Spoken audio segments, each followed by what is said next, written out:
back to a new episode of the LevelUp podcast, man. Yeah. Special episode. Special episode. For sure. For sure. We on the road. Yeah. Well, I just skip past all that. Yeah, you gotta address all of that. You can't ignore that part. Facts. At all. We in Vegas, man. We out here. We're gonna introduce some of our guests. First of all, we got my guy Ken here. Nice to meet you. Nice to meet you too. Nice to meet you. And we got the Acquired Taste family in the building. Yes, indeed. What's happening? What's going on? Make sure y'all shout out y'all social media. Acquired Taste Farms on Instagram. Y'all go follow that right now. In Oklahoma. In Oklahoma. That's important. In Oklahoma. Nice. So this is special because, you know, this is a room full of legendary people for sure, and there's some history in the room, and we're going to definitely address that why we're here, because of course it's not a regular week for us to be out here in the city, and we're here with some legendary people. So let's start right there. Yes, sir. With you, the man of the hour. The man of the hour, man. Yeah. So tell us what you've been up to, man. I know you're doing a lot of things. Oh, a lot of stuff going on right now. And right now I'm just kind of working on Granddaddy Purp and the relaunch. Okay. And you guys know Granddaddy Purp? Oh, you heard of the strain? Yeah. Granddaddy Purp? Very For sure. Well, there's two versions of it, really. Okay. A lot of people don't know. No. Granddaddy Purp was the first strain I got, Okay. given to me from the Native Americans. Nice. And I won a couple Cannabis Cups with that. And I liked it so much that one time I grew like a 100 lighter in Oakland, and I got a few seeds out of it. So I took those seeds and I popped open a mill. And so I crossed it back into the Granddaddy Purp. Dang. Came up with Ken's GDP. Wow. So Ken's GDP is probably the thing I'm most famous for. People always say, I'm in Granddaddy Purp, you know, everyone knows that name. Right, for sure. But there's a Ken's GDP.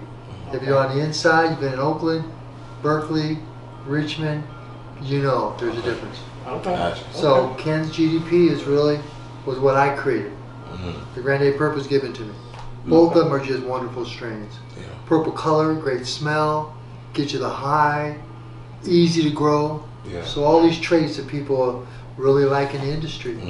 A lot of times you come up with a strain that might last a year or two before the new one. Right. Granddaddy Purp, man, that stayed on top for 15 years. It really has that kind of, I mean, I was just gifted it. You know, it's a blessing. For sure. The day someone gave it to me. Right. And they said it's purple medicine. The Native Americans. Nice. And I said, purple medicine. Well, I'm a guy who used to name weed. I didn't like that name. Right. So I said, you know what? This is like the Grand Poobah. This is like the Granddaddy. I said, Granddaddy. Granddaddy Purp. Wow. The name just stuck. Nah, for sure. So do you think that's what made it like last so long, as far as like everything you said being easy to work with, such a like the name though, like it's popular. The name was kind of a stuck name. It did stick. Yes. Right, 'cause I named a lot of weed that didn't stick like that. That was bomb weed. But this was really, I knew I had something special. Nice. The night I got it was about midnight, shined a bright flashlight on it, and I said, what's this? I knew it was special. Yeah. So I buy weed all the time. Right. That's what I did. And the purple coloring, wow. The smell. A lot of people, when they first take Granddaddy Purp, people say, it ain't about anything but that smell. As soon as you smell the Purp, you go, wow, what's that? You smoke it, it tastes like it smells. The thing I think why it stuck really and became what it is, a legend, that is some great marijuana. One hit wonder. Takes you right there. It has all the attributes that you want from cannabis. Nice. You know, flavor. It hits on all 5 levels, I used to say. The look, the smell, the breaking it down, the touch on your fingers. Right. The what's this? Right. The smoke. What's that flavor? Wow, it's just like it smells. Right. And then the high. Boom. Gotta work it. I like I was there. I'm there again. I just exhaled. Yeah, exactly. I definitely felt like I was in the room with it. The moment it happened. Where it happened. That's funny. Okay. So I guess people's biggest question is like, how did you know what to do with it? Like, how did you get it to be as big as it was? Well, I've been doing weed since the 70s. Back when I got injured in a motorcycle accident and broke my neck, and I was paralyzed from the neck down. And they had me on pills, and these pills were killing me. And I had a group of Vietnam vets, at the rehab who told my nurse, push his gurney over here. You need to smoke this. So what? And I thought, you know what? I'm not really a weed smoker back then. And I said, what the hell? I'm on all these pills anyway. Right. Let me try it. What am I What's it saying gonna no? hurt? Yeah, what am I saying no to now? Right. So my recovery really began instantly when I smoked that weed. All of a sudden I was like feeling good. Smile on my face.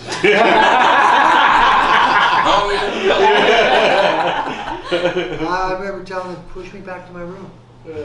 I'm ready to sleep. I hadn't slept for 5-6 months. Wow. And I slept all night. I woke up in the morning, ate my whole breakfast. I had 3 doctors come in to go, what's going on?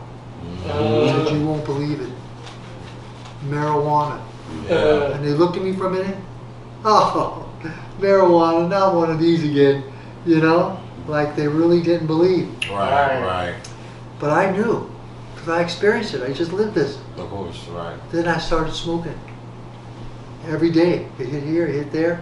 Not a lot. It came later when I was bonging all day long and smoking joint after joint, you know. Right. But at the beginning, it was really a medicinal experience.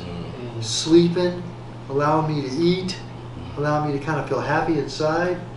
It's like, what is this? It was really my recovery began. So do you know then if it was a sativa or indica? When I smoked it first, I don't know.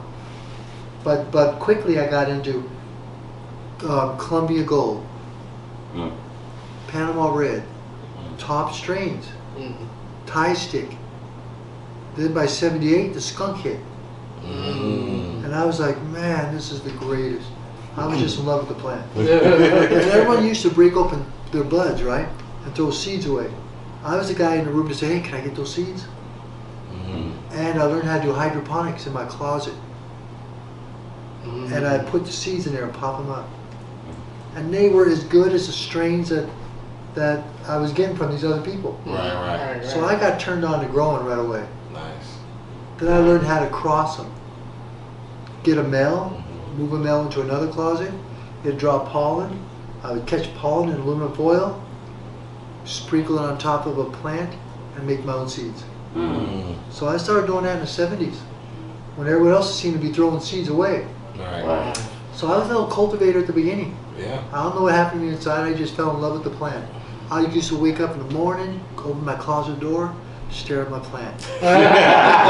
You were a florist. No. I was. And I had love for the plant. So that kind of started. So when Granddaddy Purp came along, I was ready. Yeah. I knew how to cross it, how to pop more seeds, how to bring up another version of it. And the rest is history. Granddaddy Purp. So would you be definitely, I think you would, be an advocate for people using those medicinal things versus, you know, how they try to get us stuck on medicine and drugs? And clearly you a testimony saying that the medicine wasn't doing anything for you, but it's... Pharmaceuticals and pills, no. In fact, they would tell me it wasn't working, and I had other people tell me, try alcohol. Dang. So why try alcohol? I'm not really much of an alcohol drinker. I drink and I get sick easy. I throw up. Yeah. It gives me it's just like kind of like the pills. So I really, the only medicine I had to really work for me was cannabis. Wow. That's why I became such an advocate for it. Yeah. Because I knew that this plant worked, and there was no way anyone could tell me it didn't. I used to tell people it was medicinal, and they used to laugh at me. And I come from a family of all law enforcement. My uncles, back when you had birthday parties, there was police cars parked outside our house, and they were pulling the piñata, and they were out, cutting the cake, you know. Right. So when I told them, my Uncle Bill and all my uncles, and what are you talking about? Don't even mess with that plant. Don't mess with that. I actually had an uncle that actually raised me at my house when he knew I was growing to arrest me in the 70s. Wow. But the DA threw the case out. They didn't want to go after this, guy in a wheelchair for cannabis. So they didn't really pursue the legal side. But I've been out an advocate for it since the 70s. So what do you think like the state of cannabis is now? Like, how do you feel about it now? Well, I think we all kind of know it's medicinal, right? We've seen cases of kids 5 years old who have seizures and they use a little bit of THC, boom, the seizures stop. Yeah. Right. We know people who have cancer from Rick Simpson's oil, and they use it, and the cancer goes away. Not everybody, but I'm telling you, it's a lot of cases. Right. And I think if a lot of people did start cannabis sooner, they might have had longer time on the planet. Right. They might not have suffered such a painful way to die. Right. This really helps you when you're exiting life. I've seen it. Wow. Doesn't stop everyone from dying, but my God, you Makes feel it better easier. Yeah. while you are. Yeah. Right. I would think it would too. Give you an appetite. Yeah. Right. Better sleep. No, and I used to always say that if there's things that you need for recovery, for dealing with illness, for dealing with sickness, your recovery really starts with sleeping and eating. Because you get on top of sleep, and I don't think there's a better medicine for sleep. You're You know, right. think about all the pharmaceuticals. Think about the alcohol. I know people who drink themselves till they sleep. Right. Right.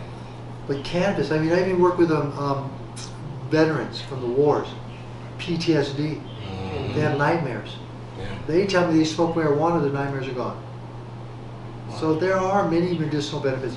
And I think the more they allow us to explore this, the more they find. I just read from Israel where the COVID, the receptors, cannabis and high levels of CBD are stopping the receptors from accepting COVID. So this is brand new information. If you look it up, you'll see. Nice. So I'm kind of amazed. I'm amazed every day at the new things that cannabis does. Right. This is really a medicinal plant, more so than I thought. I was selfish back then. I was speaking about just myself, Right. that this was helping me. And pharmaceuticals were not. So it was an alternative. Right. So the state of marijuana, I think we're in a good place because people aren't getting arrested so much. Right. Right. People are being allowed to grow, but we're still going through a transitional period. We're getting taxed, trying to open up stores, still fighting governments, trying to get the right laws that help us promote this instead of laws that are allowing people to grow illegal. Because I talk to law enforcement, say we're not going after these illegal grows anymore. So why not? They're the ones that are going to keep the prices tumbling, Right. making it difficult for stores to make a living. Exactly. But they said we can't get a conviction. Right. Well, so we still got a lot of work to do on the legal end. Gotcha. And I was an activist. I went to city council meetings. I went to protest. I think we still have to sort of be active. Because if you don't stay active on a law that you changed, it could actually go backwards. So I think all of us in the marijuana business needs to stay active and promote this plant in the positive light it should be seen in. Right. Because you don't really see that a lot. I mean, I feel like there's so many states that's for it, but there's a lot of states that's against it still. Correct, you still have a lot of this. Right. There's still people going to prison. Right. Right. And some states is probably more harsher sentences than other drugs Yes. behind that. So See, it's like people that's in jail for marijuana right now. It's like, why are you putting these people in jail for something that's clearly a help to society? It's not harmful to society. yeah. No. And it never has been. We've always said that. Yeah. How can, if you're making laws that make, that you're supposed to make, laws are supposed to be made to help improve people's lives. But yet it's legally to smoke tobacco, legal to drink alcohol, legal to take pharmaceuticals, and those kill how many people a year? Millions. Cannabis kills nobody. Millions. Right. So there's something wrong with it. Right. The law was put into place, it was a racial law years ago to go after people ethnicity Yeah. because they figured those are the people who smoked weed. Right. They figured the white people were just drinking alcohol, Right. which it really isn't true. Right. But that was part of their purpose for making alcohol and everything else legal and going after just the marijuana. That's true. Okay. I didn't know that. So what got you to work with our great people here, Acquired Taste, man? What got you to start working with them? Well, I actually took 6 years off. I was dealing with illness and sickness, and I had to stop. And I was with Granddaddy Purp, and I was on top of the game. Things were going great, but I had to deal with my health. Right. So about a year ago, I started getting better, and I met them through a friend of mine, and we just really connected.